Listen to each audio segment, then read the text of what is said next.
Hello friends, welcome back to my channel. आज हम लोग रक्त पित्त के बारे में पढ़ेंगे, जिसको हम लोग हेमोरेज ब्लड डिजीज़ के नाम से जानते हैं। ठीक है, इसके बारे में हम लोग आयुर्वेदा के अकॉर्डिंग जानेंगे डिटेल में कि रक्त पित्त होता क्या है। ठीक है, तो सबसे पहले हम लोग देखेंगे कि रक्त पित्त क्या होता है।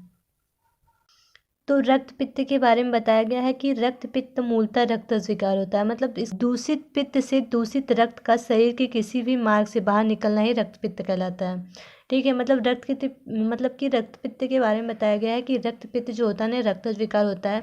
इस रक्त को दूषित करके हमारे शरीर के किसी भी मार्ग से बाहर निकल लगता है, उसी हम लोग रक्त पित्त के नाम से जानते हैं।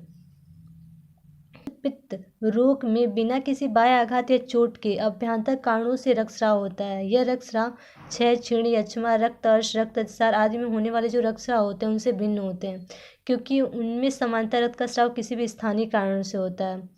मतलब कि रक्तपित्त के बारे में बताया गया है कि जो रक्तपित्त होता है ना, वो किसी बाह्य आघात या फिर चोट लगने के कारण नहीं होता है, बल्कि आभ्यंतर कारणों की वजह से जो होता है ना, रक्तस्राव होता है। हमारे शरीर के ऊर्ध्व या फिर अधोभाग से रक्तस्राव होता है। ठीक है, ये जो रक्तस्राव होता है वो हमारे शरीर में जो क्षय, छीण, यक्ष्मा, रक्तअर्श, रक्त अतिसार आदि में जो मतलब रक्त निकलता है, उससे ये जो रक्तस्राव होता है ना, भिन्न होता है। ऐसा इसलिए होता है क्योंकि अगर हमें कहीं चोट लगती है तो उससे अगर रक्त निकलता है तो वो एक अलग तरह का होता है, और ये जो रक्तपित्त से जो रक्त निकलता है ना, वो भिन्न होता है। तो वही बताया गया है कि इनमें समान रक्त का स्राव किसी स्थानीय कारणों से होता है। हम लोग रक्तपित्त की नियुक्ति के बारे में पढ़ेंगे कि रक्तपित्त की नियुक्ति क्या होती है। तो रक्तपित्त की नियुक्ति के बारे में बताया गया है, रक्तम च पित्तम च इति रक्तपित्तम, अर्थात अर्थात रक्त का दूषित पित्त के द्वारा दुष्ट हो जाना रक्त पित्त है, या फिर पित्त के द्वारा रक्त को दूषित करना रक्त पित्त है। मतलब इसकी नियुक्ति में बताया गया है कि रक्त का दूषित पित्त के द्वारा, मतलब दूषित हुआ पित्त अगर रक्त को दुष्ट कर देता है तो उसे रक्त पित्त कहते हैं, या फिर पित्त के द्वारा रक्त को दूषित करना ही रक्त पित्त कहलाता है। मतलब बात वही है कि जो पित्त है, पित्तवर्धक आहार विहार का जब हम सेवन करते हैं तो पित्त दूषित होता है और वो रक्त को भी दूषित कर देता है, उसी को हम लोग रक्त पित्त नाम से जानते हैं। ये जो होता है ना, रक्त पित्त की नियुक्ति है। रक्त पित्त के निदान के बारे में पढ़ने जा रहे हैं कि रक्त पित्त का निदान क्या होता है, अर्थात किन निदानों का सेवन करने से रक्त पित्त की उत्पत्ति होती है। तो इसमें बताया गया है कि उष्ण, तीक्ष्ण, क्षार, अम्ल, लवण या कटु पदार्थों का अत्यधिक सेवन करने से रक्तपित्त उत्पन्न होता है। विदाही अन्नपान का सेवन करने से रक्तपित्त उत्पन्न होता है। अति आतप का सेवन, मतलब धूप का बहुत अधिक सेवन करने से भी हो सकता है। अति वायु का सेवन करने से भी हो सकता है। शोक, भय आदि मानसिक हेतु से रक्तपित्त की उत्पत्ति होती है। मतलब ये सभी जो होता है निदान होते हैं रक्तपित्त के। इसके अतिरिक्त जो होता है ना, बताया गया है कि अगर हम लोग दूध के साथ लवण या क्षार युक्त शाक का सेवन करते हैं तो भी रक्त पित्त उत्पन्न होता है, या फिर अगर हम लोग मूली, सरसों, लहसुन, सूरा, सौवीरक का अति सेवन करते हैं तो भी रक्त पित्त उत्पन्न होता है। ये सभी जो होता है ना, रक्त पित्त के निदान है, इनका सेवन करने से रक्त पित्त की उत्पत्ति होती है। अब हम लोग रक्तपित्त के संप्राप्ति के बारे में पढ़ेंगे कि रक्तपित्त जो होता है ना, निदान का सेवन करने से लेकर के उत्पन्न होने तक का क्या प्रोसीजर होता है, कैसे जो होता है रक्तपित्त की उत्पत्ति होती है, उसके बारे में पढ़ने जा रहे हैं। तो रक्तपित्त की संप्राप्ति के बारे में बताया गया है कि पित्तवर्धक व रक्त प्रकोपक निदान का सेवन करने से पित्त का प्रकोप होता है। ठीक है, पित्त एवं रक्त का एक दूसरे से मिलना, मतलब दिया है कि पित्तवर्धक और रक्त प्रकोपक निदान का सेवन करते हैं तो पित्त का प्रकोप हो जाता है, और पित्त प्रकोपित होकर के जो होता है ना, रक्त मतलब पित्त और रक्त दोनों एक दूसरे से मिल जाते हैं, और मांस आदि धातुओं का पित्त की उष्मा से पिघलकर द्रव्य धातु का श्रवण हो जाते हैं। ठीक है, मतलब मांस आदि धातुएं जो होती है ना, पित्त की उष्मा से पिघल जाती हैं और द्रव्य धातुओं का श्रवण हो जाता है। द्रव्य धातुओं का श्रवण होने के बाद जो होता है ना, रक्त वाहिनियों में रक्त की वृद्धि हो जाती है, जिसकी वजह से रक्तपित्त की उत्पत्ति होती है। ये जो होता है ना, रक्तपित्त की संप्राप्ति है।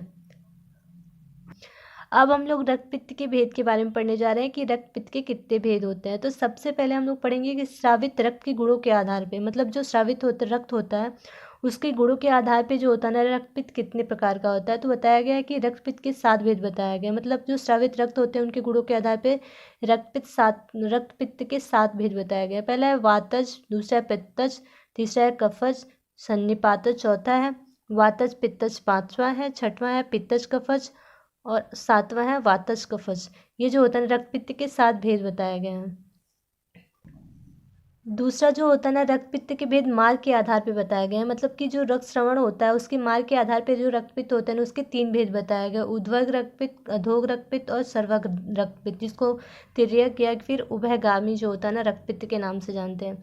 जो उद्वर्ग रक्तपित्त होता है ना, उसमें कफ का अनुबंध होता है, जबकि जो अधोग रक्तपित्त होता है उसमें वात अनुबंध होता है, जबकि जो एक रक्तपित्त होता है वो वात कफ अनुबंधी होता है। ये जो होता है रक्तपित्त के भेद बताए गए हैं गुणों के आधार पर 7 बताया गया है और मार्ग के आधार पर 3 भेद बताया गया है रक्तपित्त के। पित्त के लक्षण के बारे में अब हम लोग पढ़ने जा रहे हैं कि रक्तपित्त के क्या लक्षण होते हैं। जो वातिक रक्तपित्त होता है ना, उसमें स्रवित जो रक्त होता है ना, वो श्याम अरुण फेनयुक्त और द्रव्य रुच्छ होता है। जबकि जो पैतिक रक्तपित्त होता है, उसमें जो रक्त निकलता है वो स्रवित जो रक्त होता है ना, वो कषायाब होता है, गोमूत्र के सनिभ होता है, ग्रह ध्रुमवत होता है और अंजनवत होता है। ये जो होता है ना, पैतिक रक्तपित्त के लक्षण होते हैं। जबकि जो कफज रक्तपित्त होता है, उसमें जो रक्तस्राव होता है ना, वो कफयुक्त होता है, सांद्र होता है, पांडुवर्ण का होता है, स्निग्ध होता है और पिच्छिल होता है। ठीक है। और जो द्वंद्वज रक्तपित्त होता है, जो कि मैंने 3 बताया कि द्वंद्वज रक्तपित्त 3 होते हैं, उनका जो रक्त होता है ना, वो उसका जो वर्ण होता है ना, वो 2 दोषों से मिश्रित होता है। ठीक है। जबकि जो सन्निपातज रक्तपित्त होता है, उसका जो स्रवित रक्त होता है, उससे जो स्रवित रक्त होता है वो 3 दोषों से युक्त उसका वर्ण दिखता है। ये जो होता है ना, रक्तपित्त के लक्षण है। जबकि मैंने जो मार्ग के आधार पर रक्तपित्त के 3 भेद बताए, ऊर्ध्वक रक्तपित्त, अधोग रक्तपित्त और तिर्यक रक्तपित्त, उभयगामी रक्तपित्त, उसमें मैंने आपको बताया कि जो ऊर्ध्वक रक्तपित्त होता है वो कफ का अनुबंधी होता है, उसमें कफ के लक्षण देखते हैं। जबकि जो अधोग रक्तपित्त होता है उसमें वात का अनुबंध होता है। जबकि जो सर्वक रक्तपित्त या फिर उभयमार्गी रक्तपित्त होता है वो वात का। चिकित्सा सिद्धांत। अब हम लोग रक्तपित्त के चिकित्सा सिद्धांत के बारे में पढ़ेंगे कि रक्तपित्त की चिकित्सा सिद्धांत क्या है। ठीक है। उसके आचार्यों ने रक्तपित्त की चिकित्सा के निम्न सिद्धांत प्रतिपादित किए हैं। चिकित्सा सिद्धांत में जो होता है ना, रक्तपित्त के बारे में बताया गया है कि जो ऊर्ध्वक रक्तपित्त में जो होता है ना, लंघन तथा अधोग रक्तपित्त में तर्पण करना चाहिए। मार्ग के आधार पर मैंने बताया कि रक्तपित्त 3 प्रकार का होता है, ऊर्ध्वक, अधोग और उभय रक्तपित्त। ठीक है। तो जो ऊर्ध्वक रक्तपित्त होता है उसमें हम लोग लंघन कराते हैं और जो अधोग रक्तपित्त होता है उसमें हम लोग तर्पण कराते हैं। अधोग रक्तपित्त के बारे में बताया गया है कि अधोग रक्तपित्त में वातानुबंध होता है। ठीक है। रुच्छ एवं उष्ण निदानों के सेवन से उत्पन्न होता है, अतः वृंघण या तर्पण हितकर होता है, क्योंकि लंघन से वात की वृद्धि होती है। ऊर्ध्वक रक्तपित्त के बारे में मैंने आपको बताया कि कफ का अनुबंध होता है, जबकि जो अधोग रक्तपित्त होता है वो उसमें वात का अनुबंध होता है। तो इसी वजह से जो होता है इसमें बताया गया कि ऊर्ध्वक रक्तपित्त में हमें लंघन कराना चाहिए और अधोग रक्तपित्त में हमें तर्पण कराना चाहिए। तीसरा बताया गया है कि आम दोष बढ़ने से उभरा हुआ पित्त यदि रक्त पित्त उत्पन्न करे तब आम दोष के पाचनात् प्रारंभ में लंघन कराना चाहिए। कि आम दोष के बढ़ने से अगर उभरा हुआ पित्त जो होता है ना, रक्त पित्त अगर उत्पन्न करता है तो आम दोष के पाचन के लिए भी हमें लंघन ही कराना चाहिए। ठीक है। रक्तपित्त की चिकित्सा से रिलेटेड जो होता है ना, एक श्लोक बताया गया है, प्रतिमार्गम च हरणम रक्तपित्तम विधीयते। ठीक है। रक्तपित्त में संशोधन का विचार करके ये श्लोक बताया गया। ये श्लोक बहुत इंपॉर्टेंट होता है। ठीक है। इसमें बताया गया कि जो रक्तपित्त, ऊर्ध्वक रक्तपित्त और अधोग रक्तपित्त होता है, उसमें जो ऊर्ध्वक रक्तपित्त होता है उसमें विरेचन श्रेष्ठ होता है, जबकि जो अधोग रक्तपित्त होता है उसमें वमन श्रेष्ठ होता है। प्रतिमार्गम च हरणम रक्तपित्तम विधीयते का मतलब होता है कि ऊर्ध्वक एवं अधोग रक्तपित्त में विपरीत मार्ग से संशोधन कराने से रक्तस्राव की प्रवृत्ति रुक जाती है। कि जो ऊर्ध्वक रक्तपित्त है उसमें हम विरेचन कराते हैं तो रक्तपित्त की प्रवृत्ति रुक जाती है। अगर अधोग रक्तपित्त है उसमें हम वमन कराते हैं तो भी जो होता है ना, रक्तस्राव की प्रवृत्ति रुक जाती है। इसी वजह से जो ऊर्ध्वक रक्तपित्त होता है उसमें विरेचन श्रेष्ठ होता है, जबकि जो अधोग रक्तपित्त होता है उसमें वमन श्रेष्ठ होता है। प्रतिमार्गमन चिकित्सा के बारे में मैंने आपको बता दिया है कि रक्तपित्त की जो चिकित्सा होती है ना, वो प्रतिमार्गमन चिकित्सा होती है। ठीक है।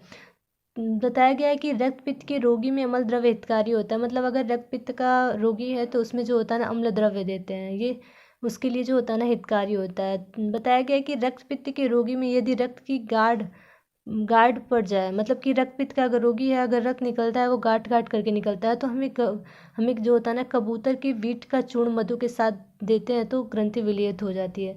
बताया गया है कि रक्तपित्त का अगर रोगी, अगर जो रक्त निकल रहा है उसमें गाढ़ टाइप का दिख रहा है, तो हमें क्या करना चाहिए कि कबूतर की बीट को लेकर उसमें मधु मिला करके, कबूतर की बीट का चूर्ण लेकर उसमें मधु मिला करके उसे देना चाहिए। इससे जो होता है ना, उसमें जो ग्रंथि होती है ना, वो विलयित हो जाती है। लास्ट में बताया गया है कि चिकित्सा सिद्धांत में रक्तपित्त का रोगी यदि क्षीण, गर्भिणी, बालक, वृद्ध, सूर्य संताप से पीड़ित तथा अतिश्रम से क्षीण हुआ हो तब उसमें संशोधन कर्म ना करा के हमें संशमन चिकित्सा का प्रयोग करना चाहिए। कि रक्तपित्त से अगर पीड़ित व्यक्ति हैं, अगर वो क्षीण है, गर्भिणी है, बालक है, सूर्य संताप से पीड़ित है, अतिश्रम से क्षीण हो गया है उसका शरीर, तो उसमें हमें संशोधन कर्म नहीं कराना चाहिए, उसमें हमें संशमन चिकित्सा करनी चाहिए। रक्तपित्त की चिकित्सा सिद्धांत के बारे में मैंने बता दिया है। अब हम लोग रक्तपित्त की चिकित्सा के बारे में पढ़ेंगे कि हम उसमें संशोधन चिकित्सा क्या कराते हैं और संशमन चिकित्सा क्या कराते हैं। तो संशोधन चिकित्सा के बारे में बताया गया है कि रक्तपित्त में हम लोग वमन करा सकते हैं और विरेचन करा सकते हैं, स्तंभन और पीड़न नस से करा सकते हैं। जैसे कि चिकित्सा के बारे में मैंने आपको बता दिया है कि रक्तपित्त की संशोधन चिकित्सा में हम लोग वमन कराते हैं, विरेचन कराते हैं और स्तंभन और पीड़न नस से कराते हैं। अब हम लोग संशमन चिकित्सा के बारे में पढ़ेंगे कि रक्तपित्त की संशमन चिकित्सा हम लोग कैसे कराते हैं। तो इसको हम लोग एक ट्रिक के द्वारा याद कर सकते हैं इनके संशमन औषधियों को। बाल कपर्दक शंख ऊपर से लाओ, ठीक है। तो बाल से जो ब है उससे हम लोग वासाघृत ले सकते हैं, वासाखंड ले सकते हैं, वासकादिक्वात ले सकते हैं, बोल परपटी ले सकते हैं और बोल बंद भी ले सकते हैं। जबकि जो लौ है उससे हम लोग लाक्षा चूर्ण ले सकते हैं, लोद्रासव ले सकते हैं। ये हो गया बाल से जो होता है ना उनके संशमन औषधियाँ हो गई। कपर्दक के क से कपर्दक रस हो गया, पौ से प्रवाल भस्म हो गया, प्रवाल पिष्टी हो गया और प्रवाल पंचामृत हो गया, ठीक है। ये जो होता है ना संशमन औषधियाँ हम लोग रक्तपित्त में दे सकते हैं। शंख से शंख भस्म लिया गया है, ऊपर की ऊ से उसीरादि चूर्ण लिया गया है। जबकि र से जो होता है ना रक्तपित्त कुल कंडन रस, रक्त पित्तांतक रस और प से जो होता है ना पित्तांतक रस लिया गया है। जबकि लाओ के अ से जो होता है ना 8 रुस्कादि क्वाथ लिया गया। ये सभी जो होता है ना संशमन औषधियाँ जिनको हम लोग रक्तपित्त में प्रयोग कर सकते हैं।